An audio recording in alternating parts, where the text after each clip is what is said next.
Oi, boa noite a todos, sejam bem-vindos.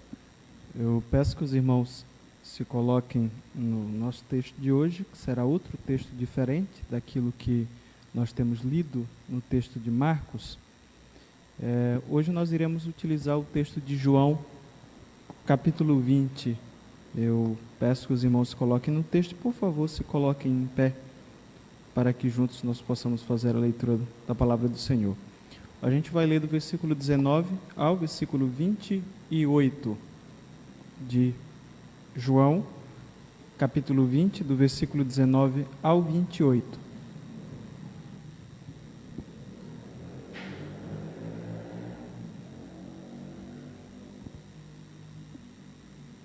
Mais uma vez, João, capítulo 20, do versículo 19 ao versículo 28.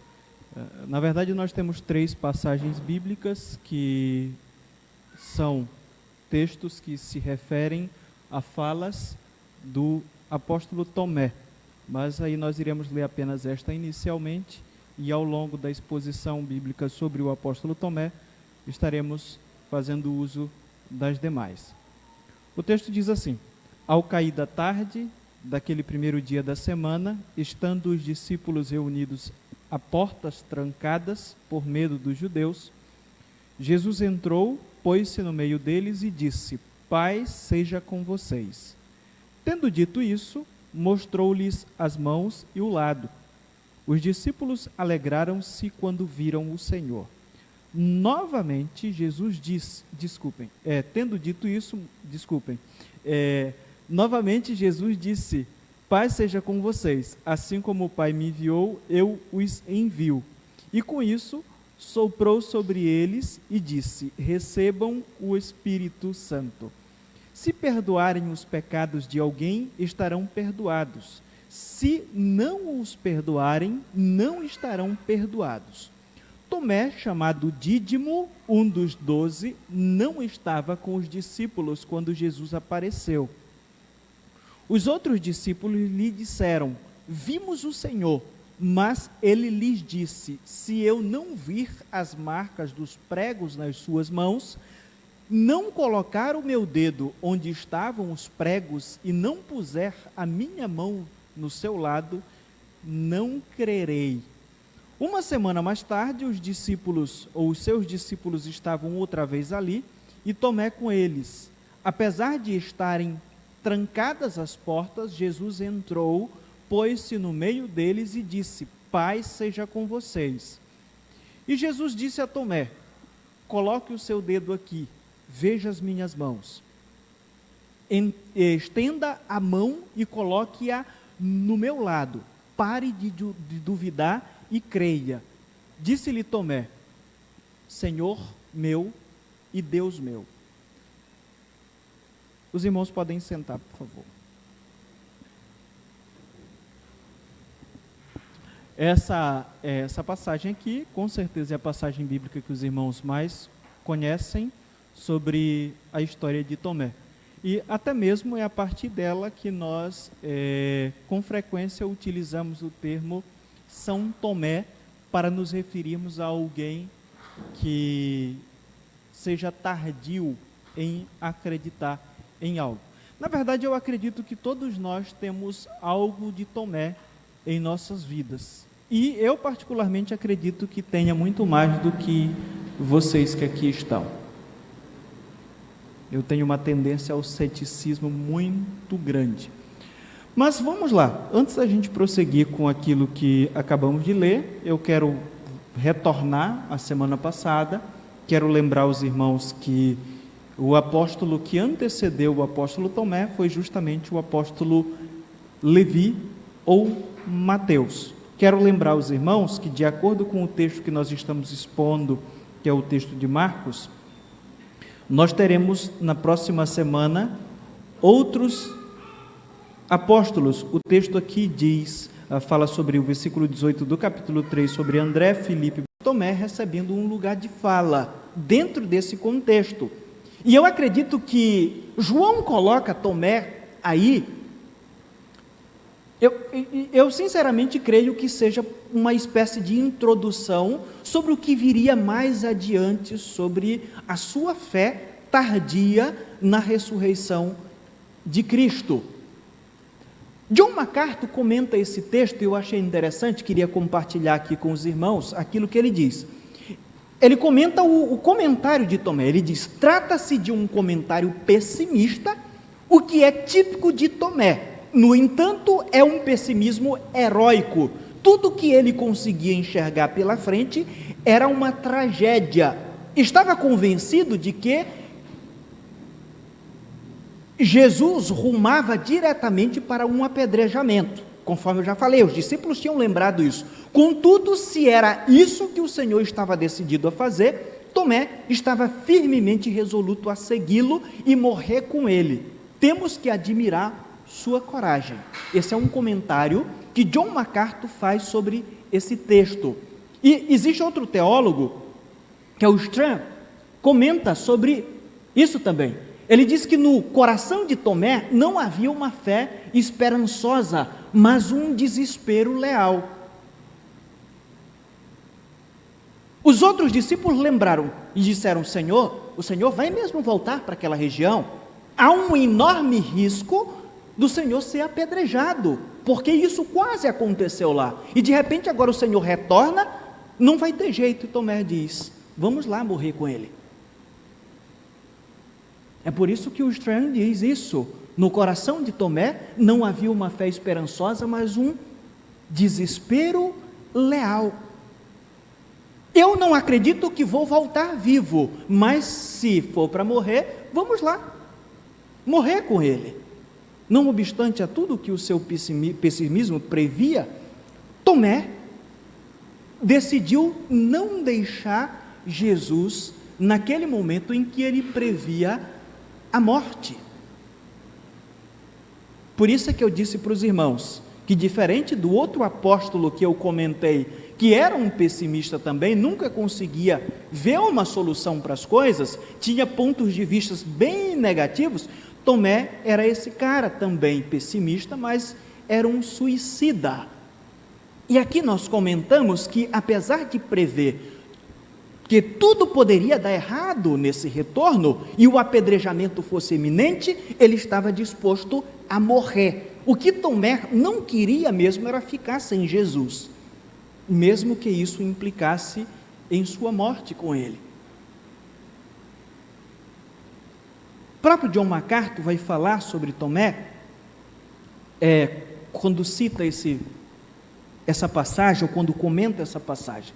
Ele vai lembrar que a pessoa que tem pensamentos positivos, em um momento como esse, seria mais fácil, mas para Tomé é extremamente difícil. A pessoa que é pessimista tem que lidar com a negatividade de uma forma bem difícil. Os outros poderiam dizer: Senhor, vamos lá e vai dar tudo certo, como às vezes nós encontramos algumas pessoas por aí. Mas para Tomé, os dias eram de lutas.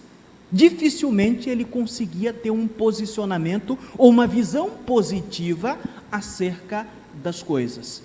Tudo que às vezes ele conseguia enxergar era a morte. Vamos lá e vamos morrer com ele. Mas, disse para os irmãos e repito, há um ponto positivo. Apesar de só ver a morte, ele tinha ainda a disposição de morrer com o Senhor. O segundo destaque que fazemos aqui é esse: Tomé, um homem descrente. E aqui nós iremos, neste tópico, citar duas passagens que são a próxima passagem que eu vou citar, e mais a última que nós lemos, que é que nós temos uma informação bem maior. A segunda vez que João cita Tomé, nós podemos ver o mesmo pessimismo, eu diria para os irmãos, agora com um tom de descrença, com um tom de desconfiança. O texto vai nos dizer aqui o seguinte: disse-lhe Tomé: Senhor, não sabemos para onde vais, como então podemos saber o caminho? João 14:5. Eu acredito que todos vocês sabem o que está em João 14,6. O contexto desta passagem trata do discurso de despedida de Jesus. No capítulo 13, Jesus vai a um ambiente de festa, acontecem algumas coisas e ele começa a conversar com os seus discípulos. Então, já do meio para o final do capítulo 13, nós temos uma conversa mais particular entre Jesus e os seus discípulos. E aí chega no capítulo 14, nós temos uma conversa muito mais ainda direcionada aos discípulos. Jesus sabia que tudo já estava armado para a sua morte, então ele começa a ensinar os seus discípulos. E aí o capítulo 14 inicia com um pedido para que os seus discípulos cresçam nele. Você vai olhar isso no início, logo no versículo inicial. Ele vai pedir que os discípulos cresçam. Mais uma vez, Jesus sabe que tudo já está armado, a hora está chegando para que ele venha a ser crucificado. Então ele reúne os seus discípulos e pedem: creiam em mim. Ele vai falar sobre morada, sobre ir na frente para preparar lugar, e de repente ele está fazendo um discurso de ânimo para os seus discípulos, e aí ele é interrompido por Tomé, que diz: Senhor, não sabemos para onde vais, como então podemos saber o caminho? O Senhor está falando sobre coisas que são estranhas para mim. Que negócio é esse? Pouco antes eu estava disposto a morrer pelo Senhor, ou morrer com o Senhor, agora o Senhor viveu, fez um grande milagre lá, e agora está dizendo que vai embora e vai nos deixar aqui, e depois nós iremos atrás, porque o Senhor vai preparar lugar. Nós não sabemos para onde o Senhor vai, então como é que nós iremos achar o caminho? A sua fé limitada, eu diria para os irmãos, porém sincera, não conseguia compreender tal discurso, e aí ele questiona o Senhor, ele questiona mais uma vez: se não sabemos para onde vai, ou para onde o Senhor vai, como poderíamos saber o caminho para irmos mais tarde? É isso que ele está dizendo aqui. E aí eu diria para os irmãos que nós devemos a Tomé um dos versículos mais profundos e esclarecedores das Escrituras. Nós devemos a Tomé e devemos também a Nicodemos. No capítulo 3, João 3,16, é um discurso de Jesus a Nicodemos, a um homem medroso, que foi à noite até Jesus, porque não queria que a sua fé fosse descoberta pelo seu grupo religioso. E aqui nós temos um homem que também está sem saber das coisas, tem um pensamento extremamente pessimista e descrente, e aí ele começa a questionar o Senhor. Ele interrompe o Senhor no meio da conversa e vai lá e pergunta. E aí eu digo para os irmãos que nós devemos a Tomé uma das declarações mais profundas e esclarecedoras de Jesus, porque Jesus responde da seguinte forma, João 14,6, respondeu Jesus: eu sou o caminho, a verdade e a vida, ninguém vem ao Pai a não ser por mim. Jesus responde a Tomé que ele não se preocupasse com isso, porque aquele que estava diante dele é o próprio caminho. E aqui nós comentamos com os irmãos que Jesus responde, Jesus não é aquele que indica o caminho, ele é o próprio caminho. É isso que ele responde aqui para Tomé. Então não te preocupe. Quando eu penso nisso que estou comentando com os irmãos aqui, eu penso da seguinte forma: ao invés de dizer a Tomé, ou para os discípulos de uma forma completa, para chegarem a Deus, vocês precisam seguir tais e tais leis, Jesus pega em nossas mãos e nos leva até onde Deus está. É como se você chegasse e estivesse perdido em uma cidade, E aí você chega com alguém e pergunta para a pessoa, onde é tal lugar? Há uma diferença entre a pessoa dizer, olha, você vai aqui direto, você vai passar a primeira passarela, a segunda passarela, depois você vai dobrar para a esquerda, e aí você vai passar mais 2 ou 3 ruas, e você vai dobrar para a direita. E aí você vai andar, e você vai contar, a partir do momento que você dobrar para a direita, vai contar a primeira, a segunda, a terceira, a quarta, a quinta casa é a casa que você está procurando. Você iria ficar totalmente embolado na sua imaginação. Outra coisa diferente era a pessoa chegar e dizer, entra aqui no carro que eu vou te deixar lá. É isso que Jesus está dizendo para Tomé. Tomé, eu não sou aquele que indica o caminho, eu sou o próprio caminho. Eu tenho o poder de pegar nas mãos de vocês e levar aonde Deus está. Não te preocupe com isso. Não te preocupe com isso. Apesar de sua aparente fraqueza, nós podemos, eu diria que, notar uma certa ansiedade neste apóstolo por causa do discurso de Jesus, de que haveria um afastamento entre eles. E aqui eu quero citar mais uma vez John MacArthur, que fala sobre esse texto. Ele diz assim, a ideia de perder Cristo o paralisava. Havia se apegado tanto a Jesus ao longo daqueles anos, que ficaria feliz em morrer com ele, mas não poderia pensar em viver sem ele. Temos que admirar a sua devoção. Para Tomé, tudo isso era forte ao extremo. Seus piores medos se concretizaram. Jesus morreu e ele não. É um pessimismo? É. Era a sua tendência natural? Era. Ele tinha tendência a ser um descrente por causa do seu pessimismo? Tinha. Só que era um homem sincero, que decidiu não se calar quando ele não entendia o que estava diante dele. E por isso ele perguntou, ele cortou o Senhor no meio.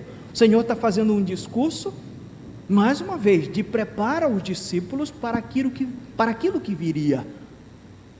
Em vários textos bíblicos, a Bíblia vai nos dizer que os discípulos não conseguiam compreender algumas coisas que Jesus ensinava, principalmente quando Jesus falava sobre morte. Isso era inaceitável para os discípulos de Jesus. Era tão inaceitável que o primeiro apóstolo que citamos para vocês, que foi Pedro, em um determinado momento desmotivou Jesus, repreendeu Jesus por causa que Jesus falou que ele deveria morrer. Quando a coisa estava prestes a acontecer, ele pegou uma espada e puxou e cortou a orelha de um soldado. Porque para eles era impensável que o Messias viesse para morrer.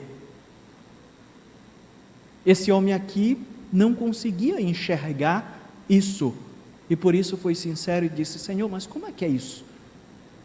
Eu não consigo entender. E depois que o Senhor partir, como é que nós chegaremos lá? A ideia de perder o Senhor o assustava. A próxima cena descrita por João foi a do texto inicial que nós lemos. Está no capítulo 20 do livro de João. A passagem diz que os discípulos estavam reunidos, eu quero usar uma palavra bem mais forte aqui, trancafiados em uma sala, com medo. O texto diz que eles estavam trancados em uma sala, com medo dos judeus. Jesus havia morrido, havia um boato sobre sua ressurreição, ele já havia sido avistado, havia uma descrença muito grande de que isso tivesse acontecido, e os discípulos estão com medo. E aí a Bíblia vai dizer que Jesus apareceu lá, conversou com eles e mostrou as suas mãos e o lado furado. Quando você lê o próprio relato da crucificação feito por João, João enfatiza muito bem essa questão da furada que Jesus levou do lado com a lança, que saiu água e sangue, e aqui ele faz questão de repetir isso, até mesmo por causa do objetivo do livro que nós iremos já comentar para os irmãos. João nos informa que Tomé não estava presente, então ele deixa isso muito claro. É a terceira vez que ele cita Tomé em seu texto. Nós não temos nenhuma informação, porque João não diz, porque Tomé não estava ali com os outros. Não sabemos por quê. O que nós podemos imaginar é que talvez o seu espírito melancólico tenha feito com que ele quisesse ficar afastado dos demais discípulos naquele momento de profunda tristeza. Talvez ele quisesse ficar só. O certo é que ele não estava lá. Talvez ele estivesse meditando em como encontrar o caminho que Jesus havia falado. Agora, como ele morreu, ele não está aqui para pegar em minhas mãos e me levar. Onde é que, o que eu vou fazer? Não sabemos.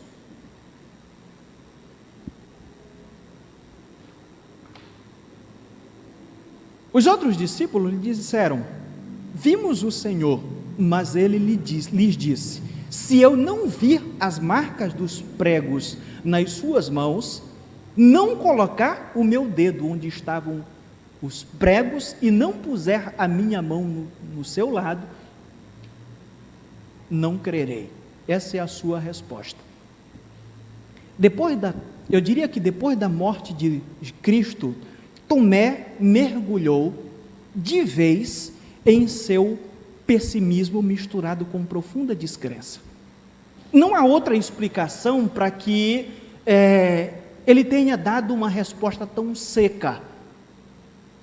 É claro que ele amava o Senhor. É claro que nós vimos na primeira citação, no capítulo 11, de que ele estava disposto a morrer com o Senhor. Vamos lá, vamos morrer com ele. Mesmo que isso tivesse um sentimento aí de pessimismo por trás. Ele amava o Senhor. Se fosse outro indivíduo, ficaria extremamente feliz por saber da novidade. A sua decepção, eu diria para os irmãos, que foi tanta que ele estava com o coração totalmente fechado para aventuras. Talvez ele não quisesse alimentar a esperança falsa de que Jesus estivesse retornado de entre os mortos, e por isso ele diz: eu não creio. Se eu não tocá-lo, eu não crerei, porque eu sei que ele morreu. Viu de costas, como eu disse para os irmãos. Os discípulos correram no momento, mas é claro, ninguém poderia sobreviver à cruz. Ninguém poderia. Eu acredito que, inclusive, Deus escolheu a morte de cruz ao Filho para pagar pelos nossos pecados, porque também, eu diria que era a única morte do primeiro século em que não haveria nenhuma dúvida de que aquele que foi elevado à cruz sairia vivo de lá, ou pudesse ressuscitar. Outro tipo de morte, as pessoas poderiam dizer: não, se foi jogado na água, não, ele encontrou alguma coisa e deu um jeito de sair. A cruz não tinha essa alternativa. As pessoas sabiam que aquele que foi crucificado morria de verdade, e Tomé sabia disso. Por isso a sua decepção estava tanta que ele estava com o coração fechado para aventuras que pudesse decepcioná-lo muito mais. João diz que Jesus passou uma semana para voltar. É isso que o texto diz. Jesus aparece, conversa com os discípulos, Tomé não está, Jesus vai embora, os discípulos dizem para Tomé, quando chega, que Jesus apareceu. Ele diz que não acredita, a não ser que ele visse e tocasse. Jesus passou uma semana para lá e de repente ele volta. O texto vai dizer que os discípulos estão com medo ainda, estão trancafiados no mesmo local.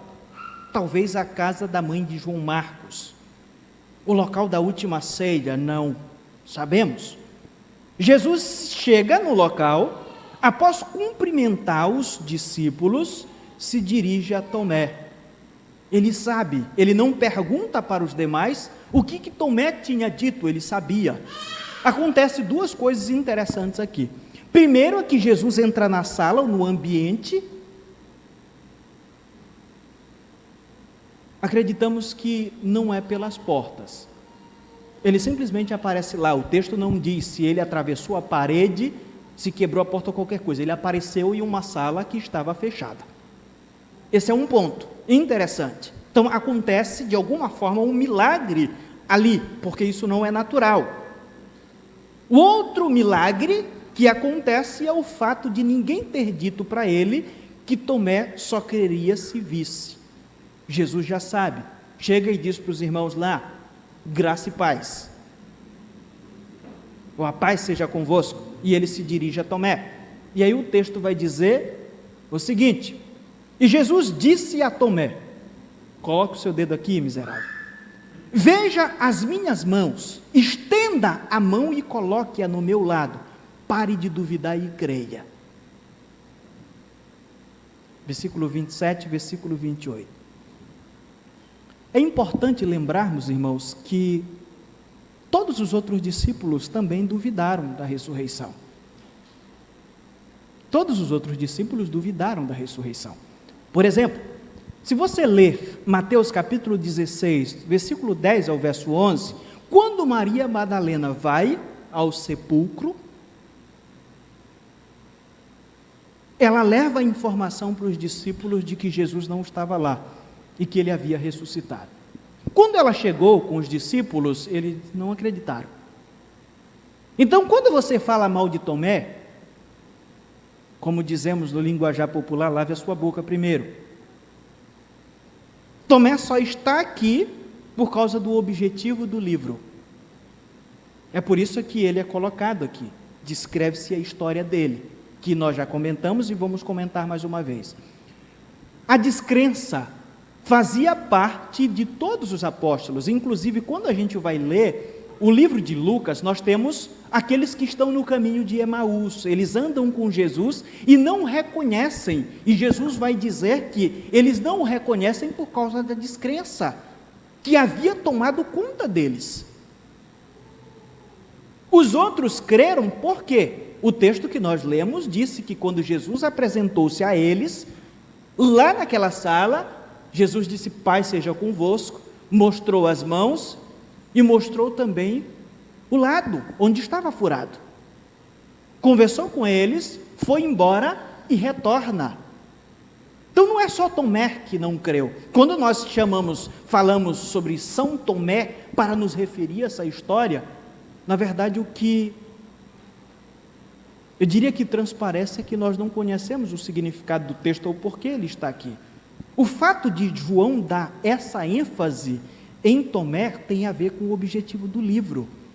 Mais uma vez, o objetivo do livro de João, ou um dos objetivos do Evangelho de João, é combater um ramo de heresia chamado gnosticismo. Ou pelo menos a cepa, o início desse movimento herético, que dizia que Jesus Cristo não era humano, Jesus Cristo apenas aparentava ser um ser humano, na verdade ele era um fantasma. Por isso é que nós chamamos esse tipo de gnosticismo de gnosticismo doceta.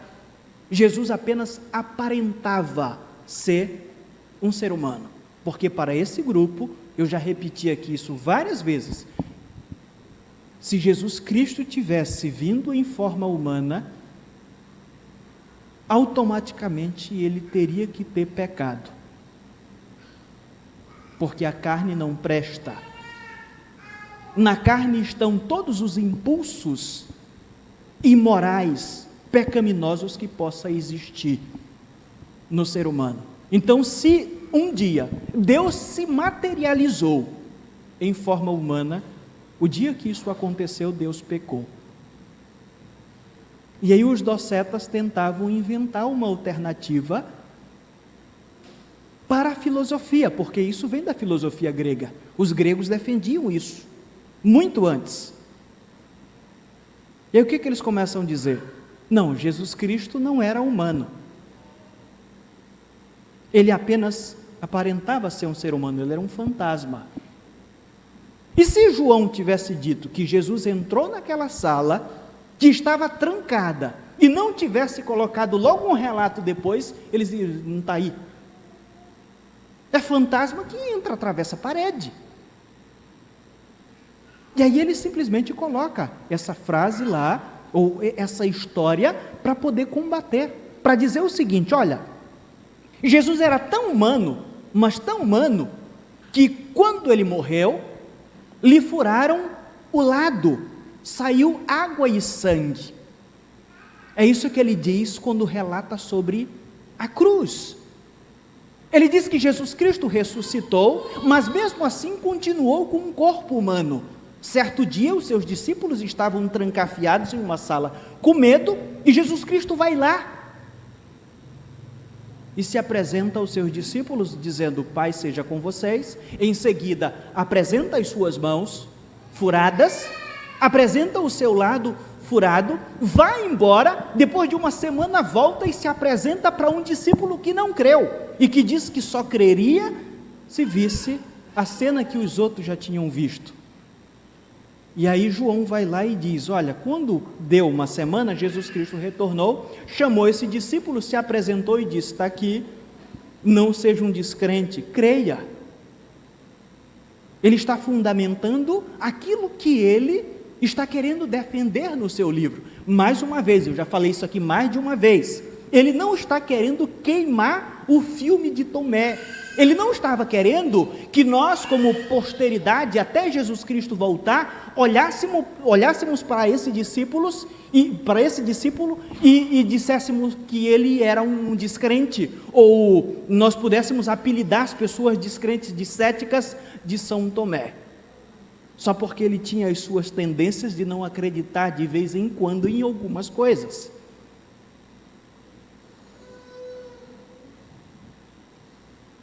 Eu imagino eu lá, eu vi Jesus Cristo morrer, vi de costas correndo, com medo de ser crucificado também, e aí de repente vem uns carinhas e dizem: olha, ele apareceu aqui. Isso é inacreditável, principalmente para quem já tem a tendência de ser pessimista, de ser um descrente. Não tem como acreditar num negócio desse. Eu vi o cara morrer, eu vi o cara sendo atropelado, a carreta passou por cima da cabeça dele. Como é que pode? Passaram 3 dias, o cara voltou. Não existe isso.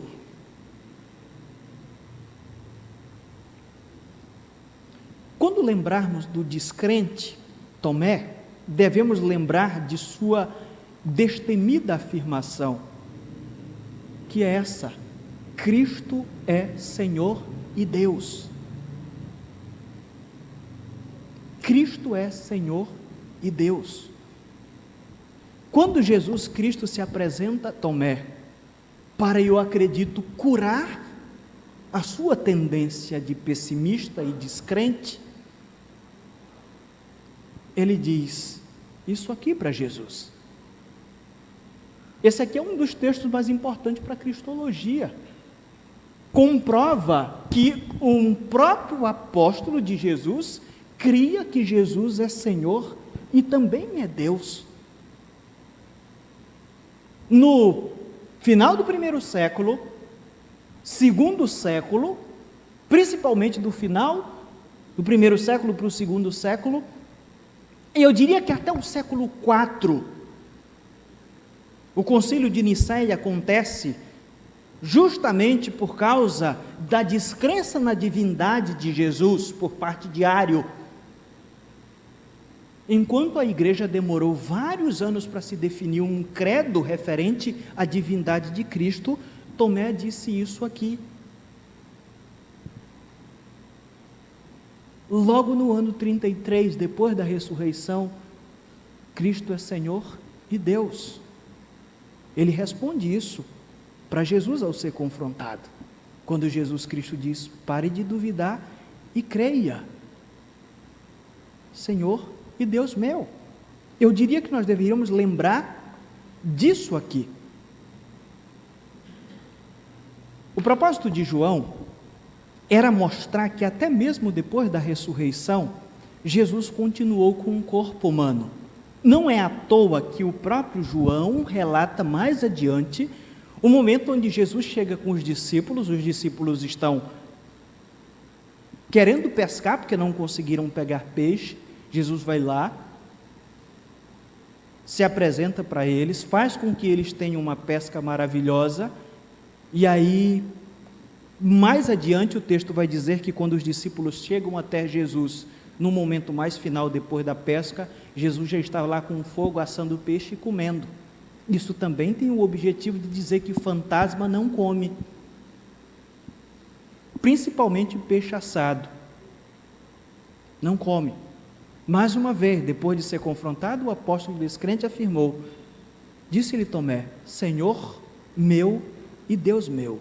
Quando lembrarmos de Tomé, nós devemos lembrar de sua declaração de que Cristo é Senhor e Deus.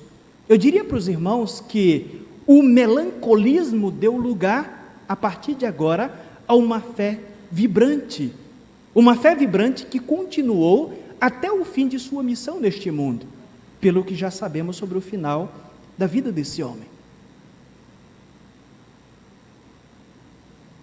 Fontes dizem que Tomé levou o evangelho à Índia, isso no primeiro século.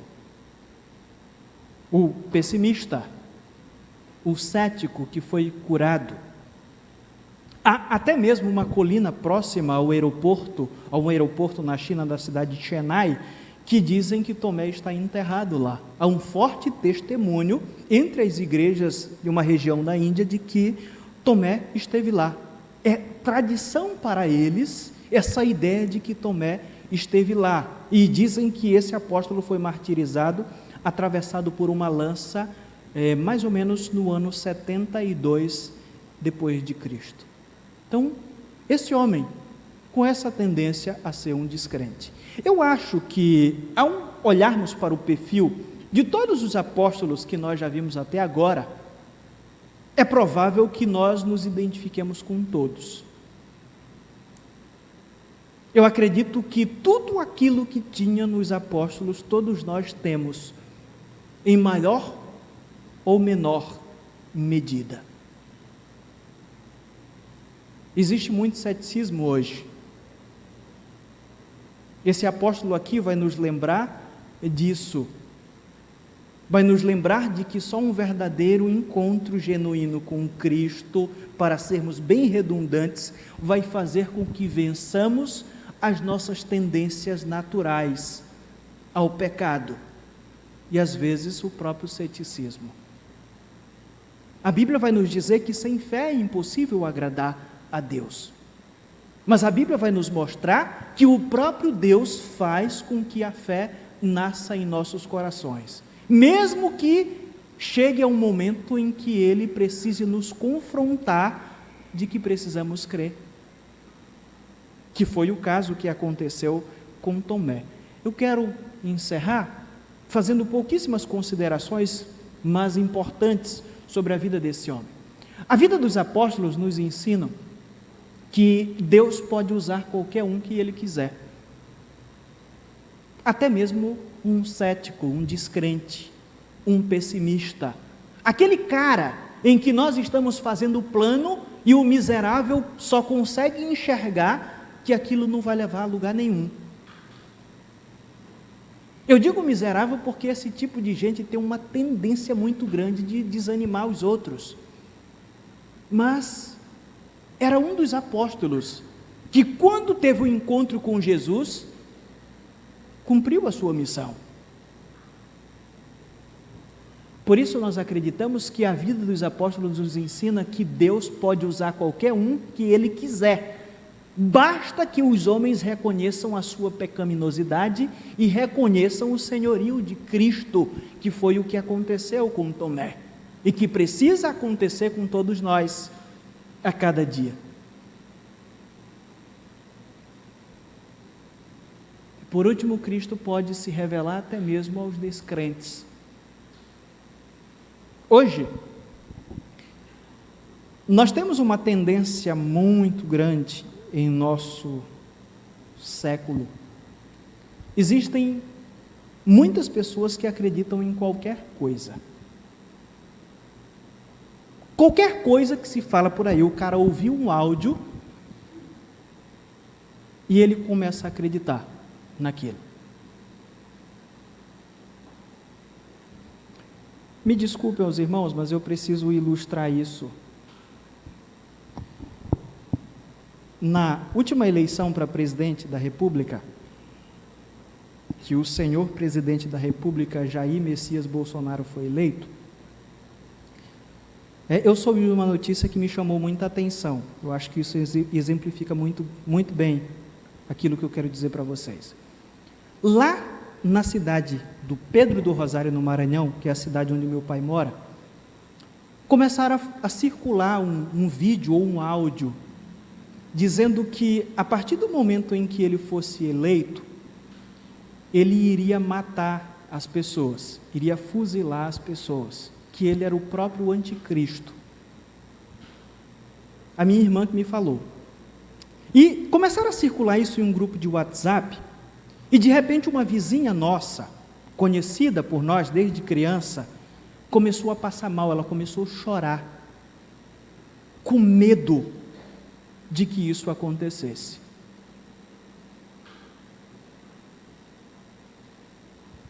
As pessoas têm facilidade de acreditar em tudo aquilo que dizem por aí. Não, vai matar todo mundo e acabou a história. E eu até brinquei com alguém que disse, não, esse cara é o anticristo. Eu disse, não, ele é muito pequeno para ser o anticristo. O anticristo é muito mais inteligente. As pessoas têm facilidade de acreditar. Isso no campo político, vai matar todo mundo, o cara é o anticristo e a senhora estava lá quase morrendo. A gente não sabe, mas talvez tenha alguém que tenha morrido com essa ideia de que alguém compartilhou no WhatsApp. Quando Jesus Cristo se refere aos últimos dias, é provável que você já tenha percebido que há um extremo muito grande nas falas de Jesus. Por um lado, existe um grupo de pessoas que acreditarão em tudo aquilo que disserem. Em tudo aquilo que disserem. Se falarem, o Francinaldo Viegas é o anticristo, pois é. O cara nunca mais vai pisar aqui, com medo de eu implantar o chip nele. Esse é o próprio anticristo. As pessoas vão acreditar. Existem pessoas que acreditam em qualquer coisa. Um exemplo agora religioso, para falar sobre isso. Eu perdi uma ovelha. Por quê? No segundo mandato da ex-presidente Dilma,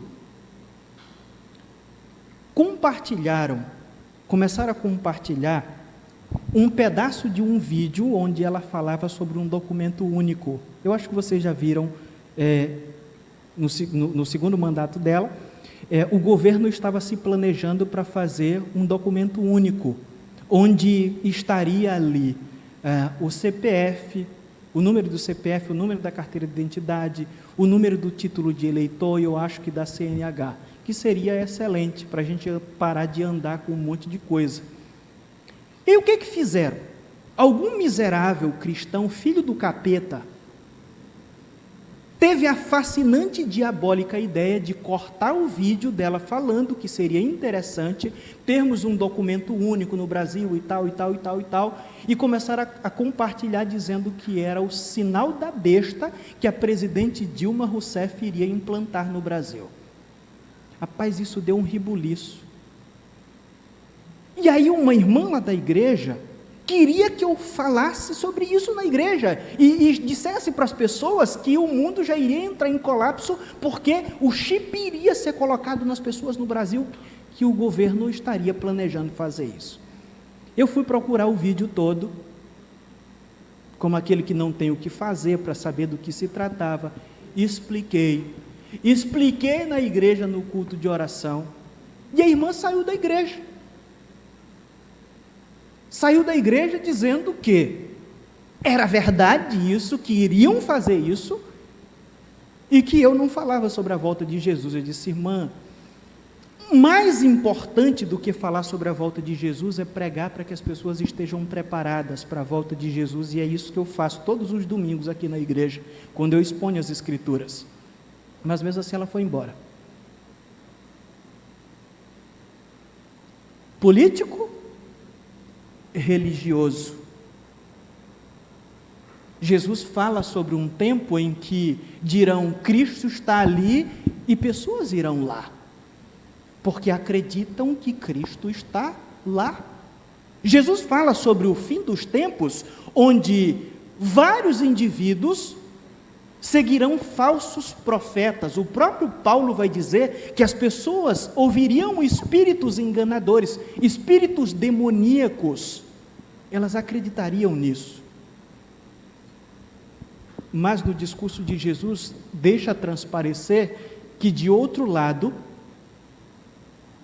quando a volta estiver próxima de acontecer, alguns indivíduos se tornarão mais e mais céticos. Quando os problemas no mundo começarem a se acentuar, Jesus diz que, por se multiplicar a iniquidade, o amor de muitos esfriaria. Alguns indivíduos olham o pecado se instalando no mundo de uma forma bem acentuada e começam a duvidar de Deus. O amor esfria no coração delas. Não é possível que exista Deus se o mundo está nesse completo caos que estamos vivendo. Esse é um outro extremo que nós veremos e temos visto ao longo da história humana. Aqueles que acreditam em qualquer coisa e aqueles que não acreditam em nada. Por último,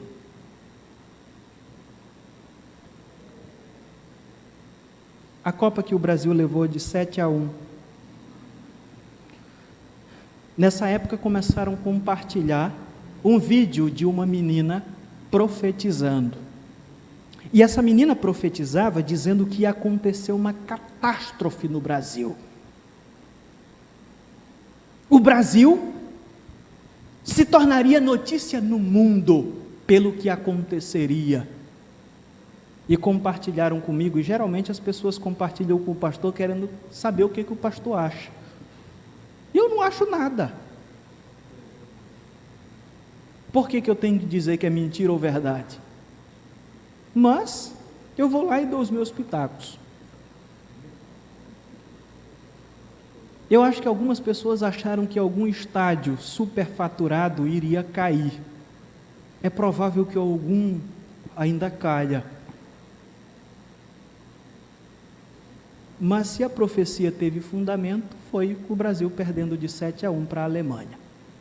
Mas muita gente acreditou que uma catástrofe iria acontecer. É assim que nós estamos. Entre aqueles que acreditam em tudo e aqueles que não acreditam em nada, o que faz a diferença é o Senhor.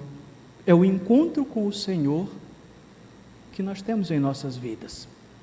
O Senhor é que fará sempre a diferença na vida de céticos e de pessoas que acreditam em tudo. E a revelação dele, que fará com que nós tenhamos uma caminhada gloriosa até o fim nesse mundo. Baixe a sua cabeça e vamos orar a Ele. Senhor nosso Deus e Pai, glorifico e exalto o Teu santo nome por Tua bondade, que se manifesta a nós de forma graciosa, inclusive através do ensino da Tua palavra. A Tua palavra, eu diria, que é a prova material que temos diante de nós, de que Tu nos ama. O Senhor não nos abandonou. O Senhor não nos deixou nesse mundo sem algo que nós pudéssemos saber de forma especial da Tua existência. da tua vontade. E a tua palavra manifesta isso a todos nós. E eu te peço que a cada dia possamos lembrar disso. Que todas as vezes que toparmos com as nossas Bíblias em casa, possamos olhar para esse livro como a assinatura, a declaração de que o Senhor nos ama, de que tu te ocupas o tempo todo conosco, e por isso esse livro está lá. Por isso esse livro está lá. Mas nesse sentido, eu te peço que não possamos pensar sobre isso e olhar para esse livro como um amuleto, como muitos que vejo hoje em um comércio com o Salmo 91 aberto. Não nos leve para extremos perigosos, para extremos que não glorificam o teu santo nome, ou não permita que caiamos, nos enveredemos por esses lugares. Pai, nós queremos uma fé genuína na tua palavra. Nós queremos ser céticos para aquilo que não é a tua palavra, para aquilo que não é o cumprimento da tua palavra. Nós também queremos que o Senhor nos auxilie a cada dia em nossa jornada espiritual, que é longa, assim como John Bunyan descreve no Peregrino, até chegarmos ao outro lado do rio, nós encontraremos muitas coisas em nosso caminho. E só o teu Santo Espírito, nos auxiliando por meio da tua palavra, nos fará atravessar o rio e chegar do outro lado a salvo. Nos ajude, Pai, porque eu sei que vários dos teus servos, ou todos os teus servos que aqui estão, têm enfrentado algumas lutas. E uma delas talvez seja o ceticismo, que foi evidenciado na vida de Tomé, mas que foi transformado pelo seu encontro genuíno, pela revelação total que teve do nosso Senhor Jesus Cristo. Que isso aconteça também conosco. Em nome de Jesus é o que eu te peço e te agradeço. Amém.